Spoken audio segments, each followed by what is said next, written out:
नमस्कार, मैं हूं आपके साथ साक्षी और आप देख रहे हैं नेक्स्ट 9 लाइव। आज के प्रोग्राम में आप सभी का बहुत बहुत स्वागत है। प्रोग्राम की शुरुआत करेंगे श्रद्धा के केस से।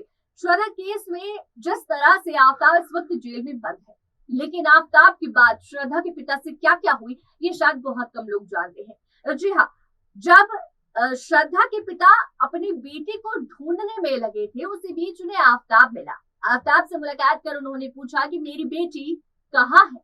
आफ्ताब ने बोला मुझे नहीं पता, हमारा ब्रेकअप हो गया है, आप जाकर ढूंढ लीजिए। इस तरह की बात आफ्ताब ने श्रद्धा के पिता से कही। श्रद्धा के पिता का कहना है कि मुझे बहुत दुख हुआ, 2 साल से मेरी बेटी इस लड़के के साथ है और अब कह रहा है हमारा ब्रेकअप हो गया।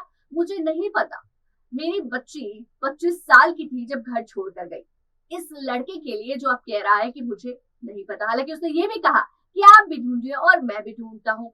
अब इस बीच मुझे शक हुआ कि कुछ तो बात है, यानी कि श्रद्धा अगर इनके पास नहीं है तो कुछ तो मेरी बेटी के साथ हुआ है। इस बीच विकास वॉलकर आफ्ताब के परिवार के पास भी पहुंचे, उससे भी जानने की कोशिश की। तब ये तो पता लगा कि आफ्ताब और श्रद्धा के बीच कुछ भी ठीक नहीं चल रहा था। आपको बता दें कि यहाँ पर विकास वॉलकर ने खुद इस बात का खुलासा किया है कि पहले मेरी आफ्ताब से बातचीत हुई, मैंने उसे जानने की कोशिश की कि भाई तुम तो बेंगलुरु थे, तुम दिल्ली कैसे आए। तब आफ्ताब ने भी कुछ नहीं खास बताया, क्योंकि श्रद्धा के पिता को सिर्फ इतनी ही बात पता थी। श्रद्धा के पिता का कहना है कि जब श्रद्धा ने मुझे ये बताया कि वो आफ्ताब के साथ रिलेशनशिप में है और आगे का रिलेशन भी उसके साथ रखना चाहती है, तो मैंने आपत्ति जताई कि ये हमारी कास्ट का नहीं है, हम तुम्हारी शादी उससे नहीं करा सकते। अब इस चीज पर श्रद्धा ने मना कर दिया कि नहीं मैं तो उसी के साथ रहूंगी, और श्रद्धा अपना घर छोड़कर आफ्ताब के साथ चली गई। श्रद्धा के पिता ने बहुत कांटेक्ट करने की कोशिश की, हालांकि कॉल कर श्रद्धा ये तो बताती थी कि वो कहाँ रह रही है, वो ठीक है। और लास्ट जो कॉल उनकी बात हुई है वो बेंगलुरु हुई है। श्रद्धा बेंगलुरु रही और वहां से उन्होंने अपने पिता को बताया कि उन्होंने एक फ्लैट किराए पर लिया है और वहां पर आफ्ताब भी आने वाला है और श्रद्धा की जॉब लग गई है। मतलब वो जानकारी दे रही थी, लेकिन बेंगलुरु के बाद वो कहाँ गई ये अभी किसी को नहीं पता। श्रद्धा के एक दोस्त से श्रद्धा के पिता ने कांटेक्ट करने की कोशिश की। जब उस दोस्त ने बताया कि वो तो दिल्ली रह रहे हैं, श्रद्धा के पिता ने कहा कि मुझे तो सिर्फ बेंगलुरु का पता है, वो वहां कब चले गए। तो ये जो मामला हुआ है, इसी बीच श्रद्धा के पिता मुंबई पुलिस के पास गए, कंप्लेन लिखाने की कोशिश की। जिस वक्त मुंबई पुलिस ने उल्टा उन्हीं को कह दिया कि आपसे आपकी बेटी का ख्याल नहीं रखा जाता, आपसे आपकी बेटी की हिफाजत नहीं होती। जिस चीज पर श्रद्धा के पिता का दिल टूट गया कि आखिर ये मुझसे ऐसे कैसे बोल सकते हैं, ये तो हमारी हिफाजत करते हैं, ये तो हमारा ख्याल रखते हैं, हमारी कंप्लेन लिखते हैं। इन्होंने मुझसे कहा कि दिल्ली की बात है, दिल्ली की पुलिस को बताइए। अब ये चीज श्रद्धा के पिता को कम से कम 10 से 15 दिन लग गए अपनी बेटी के लिए कंप्लेन कराने में। एक बड़े ऑफिसर, सीनियर ऑफिसर के पास वो पहुंचे, वहां पर जाके उन्होंने फाइनली कंप्लेन बताई दिल्ली से। फिर श्रद्धा के पिता ने जो है इस केस को पूरी तरीके से छानने की कोशिश की और उस वक्त आफ्ताब को गिरफ्तार किया गया। और आपको मैं बता दूं, जिस वक्त श्रद्धा के पिता की जो ये चीजें चल रही थी, जिस तरह वो ढूंढने की कोशिश कर रहे थे, बिल्कुल उसी वक्त श्रद्धा की जो बॉडी के पीसेस है वो आफ्ताब के घर उसी फ्रिज में मौजूद थे।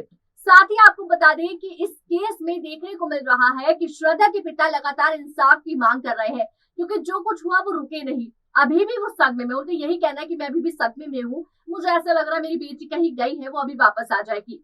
लेकिन आपको बता दें कि जो ब्लड सैंपल, जो श्रद्धा के कपड़े सब मिला है, इनकी डीएनए रिपोर्ट्स आ गई है और ये जो है श्रद्धा के पिता से मैच कर रही है ये हड्डियां। और इससे एक चीज तो साबित हो गई कि वो सब कुछ श्रद्धा का ही है, वो बॉडी पार्ट्स श्रद्धा के ही, यानी कि श्रद्धा इस दुनिया में नहीं है। साथ ही आपको बता दें कि एक कॉन्फ्रेंस, जो सबसे पहली कॉन्फ्रेंस हुई थी विकास वॉलकर की, वो भी हम आपको दिखाना चाहेंगे, जिसमें उन्होंने कई सारी बातें बताई हैं। ये भी पूछा गया कि आखिर श्रद्धा आपके पास लौट कर क्यों नहीं आई, क्या खास वजह रही होगी, जिस पर वो बोलते नजर आए कि जरूर उसने जिस तरह से लेटर में लिखा है कि मुझे ब्लैकमेल करता है, तो वो ब्लैकमेल ही करता होगा, जिसकी वजह से श्रद्धा ने सोचा ही नहीं कि मैं कैसे वापस जाऊं, इसलिए परेशान होती होगी कि मैं कैसे अपने पिता से माफी मांगू। इसी बीच आ रही ये कॉन्फ्रेंस वीडियो आपको दिखाने जा रहे हैं, जिसमें काफी कुछ और सच बताने की कोशिश की है। देखिए वीडियो। कुछ जवाब नहीं दिया। दिल्ली पुलिस पूरे मामले की जांच कर रही है, तो दिल्ली पुलिस ने आपको बताया कि आफ्ताब कोऑपरेट कर रहा है, नहीं कर रहा है, और क्या बता रहा है? मोटिव क्या है, हत्या क्यों की उसने? आगे इतने समय से रह रहा था relation. Delhi police as a parents क्या आपको क्या वजह पता होती किया है? दिल्ली पुलिस आपको व्यक्तिगत जानकारी, पुलिस से कोई उनका जानकारी? ए भैया जरा दूसरों को पूछने देना जरा। हाँ। दिल्ली पुलिस की जांच में अब तक क्या सामने आया है? एज ए पेरेंट्स आपने इंफॉर्मेशन ली होगी पुलिस से, पुलिस ने क्या बताया है, क्यों कत्ल किया गया श्रद्धा को? नहीं, वो मुझे कुछ बताया नहीं अभी तक, क्योंकि उन्होंने बताया है कि ये चार्जशीट बनने तक हम लोग ज़्यादा शेयर नहीं कर पाएंगे, तो आपको जब चार्जशीट मिलेगी तब आपके सामने सब कुछ आ जाएगा।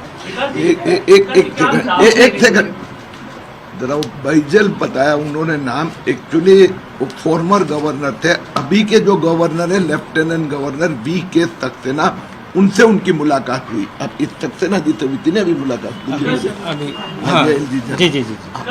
क्या आप चाहोगे कि रूलिंग पुलिस ऑफिशियल्स जिनके अकॉर्डिंग टू यू जिनसे डिले हुआ उनके अगेंस्ट एक्शन लेना चाहिए? आप गृह मंत्री से भी मिले, आप चाहोगे कि कुछ एक्शन उनके अगेंस्ट भी लेने चाहिए? क्योंकि आपने बोला कि अगर उन्होंने एक्शन लिया होता तो आपकी बेटी अभी जिंदा रह सकती। आप चाहोगे उस बारे में? क्या आपको क्या लगता है? नहीं, मुझे वही तो लग रहा है कि ये अगर उस वक्त अगर ज़्यादा एक्शन लिया होता तो आज ज़रूर वो जिंदा होती। आप चाहोगे एक्शन लिया जाना चाहिए? मुझे जानकारी नहीं दी गई, तो ये तो उनका काम था मुझे जानकारी देनी। आप चाहते हैं कि उन पुलिस वालों के खिलाफ जांच होनी चाहिए, उन्होंने एक्शन क्यों नहीं लिया? गृहमंत्री से हमने बात किया, पुलिस वालों का गृहमंत्री से बात किया। देवेंद्र फडणवीस सांगितले त्यांनी सांगितलं ही नाही, कारवाईबद्दल मी सांगू शकत नाही, पण याची चौकशी व्हायला हवी। श्रद्धा ज्यावेळेला सगळ्यात शेवटी घर सोडून गेली त्यावेळेला तुमचा वाद झाला होता, भांडण झालं होतं की नुसता संवाद झाला होता? नेमकं काय झालं? नुसता संवाद झाला होता आमचा, आणि मी तिला फक्त एवढंच सांगितलं होतं की हे आपल्या कम्युनिटीमध्ये नसल्यामुळे माझा याला विरोध आहे, तर तू विचार कर। त्यावर तिने उत्तर दिलं की नाही, मला त्याच्याबरोबरच राहायचं आहे। तर त्यानंतर ती मग घर सोडून गेली। सर तुम्ही दिल्लीमध्ये सोल्युशन चालू आहे त्याने सॅटिस्फाईड आहात? तुम्हाला वाटतं की जर CBI कडे इन्क्वायरी केली तर बरं होईल, घ्यायला पाहिजे? तुमचं काय सगळं मत आहे? नाही, सध्या तरी पोलिसांची कारवाई व्यवस्थितपणे चालू आहे। दिल्ली पोलिसांनी बरेच सहकार्य केलं याबद्दल माझ्या चौकशीसाठी। सर आप फडणवीस जी से मिले, क्या उनसे बात हुई, क्या कहा आपने? जी जी, उन्होंने आश्वासन दिया है कि मैं पूरी कोशिश करूंगा आपको न्याय दिलाने के लिए। सर एक सवाल वही मराठवाड़ा हिंदी में पूछूंगा कि जब आपकी आखिरी बात हुई थी श्रद्धा से, जब वो घर छोड़ के जा रही थी, क्या एग्जैक्टली बातचीत हुई थी? क्या आपका आर्ग्यूमेंट हुआ था या फिर से बात हुई थी? और क्या इस रिश्ते को आपका सपोर्ट था या आप अपोज करते थे? नहीं, उससे ज़्यादा मेरी बेटी को उसने प्रिपेयर करके रखा था कि यहाँ रहना ही नहीं अभी, तो उस वजह से वो ज़्यादा मुझसे बात न करके ही वो छोड़ के चली गई। लेकिन आपका रिश्ते को सपोज था, आप अगेंस्ट थे इस रिश्ते? जी जी। विकास जी, एक अहम सवाल ये है कि वो लिविंग में कई साल से थे, कभी उसे मारा बेटा किया करता था तो आपको वो जानकारी थी, उसके बावजूद आप पुलिस स्टेशन उसके पहले गए थे शिकायत करने की मेरी बेटी के साथ? नहीं, मुझे जानकारी नहीं थी कि उसको मारपीट कर रहा था, ये मुझे बाद में पता चल रहा है। जब पुलिस स्टेशन में शिकायत दी गई थी श्रद्धा की तरफ से कि उसे मारा गया, प्रताड़ित किया गया, उसकी भी जानकारी आपको नहीं थी? बिल्कुल नहीं। क्या ऐसी वजह कुछ आपको पता है कि जिसकी वजह से मारपीट होने के बावजूद इतना 2 साल तक तो श्रद्धा के उसके साथ रहने के लिए मजबूर की थी? कुछ आपको उसके बारे में पता चला जानकारी? नहीं, मुझे कुछ भी जानकारी नहीं थी उसके बारे में। आपको लगता है कि आफ्ताब के पेरेंट्स ने अपनी बेटी की गलतियां छुपाई है मौत के बाद? क्योंकि जब पहली बार पूछताछ के लिए बुलाया गया था तो आफ्ताब ने अपने पेरेंट्स को भी कुछ जानकारी दी थी, क्योंकि उस बुलाए जाने के बाद से ही वो लोग वसई की यूनिक पार्क बिल्डिंग को छोड़कर कहीं और शिफ्ट हो गए थे, कुछ दिन तक किसी के संपर्क में भी नहीं थे। तो क्या वो अपने बेटे की जो मतलब कारनामा था उसको जान गए थे, इस वजह से खुद से चले गए थे? मुझे तो ऐसे ही लग रहा है कि उसकी हर हरकत को वो जानते थे। सवाल आपसे ये है कि श्रद्धा ने अपने दोस्तों के साथ सब मैसेजेस साझा किए थे, अपने जो फॉर्मर बॉस थे उसके, उनके साथ उन्होंने एक फोटो भी साझा किया था कि इस प्रकार से आफ्ताब उनको मारपीट कर रहा है, तो वो अपने दोस्तों के साथ वो करती, तो ऐसा क्या था कि वो अपने पेरेंट्स के पास वापस नहीं आ रही थी या उनसे बात नहीं कर रही थी, मारपीट हो या फिर उसके ऊपर जो अत्याचार हो रहे थे उसके ऊपर? शायद उसको ऐसा उसके कहने पर जो लेटर लिखा है पुलिस स्टेशन में, नालासोपारा पुलिस स्टेशन में, कि उसको ब्लैकमेल किया जा रहा है, तो वही कारण हो सकता है।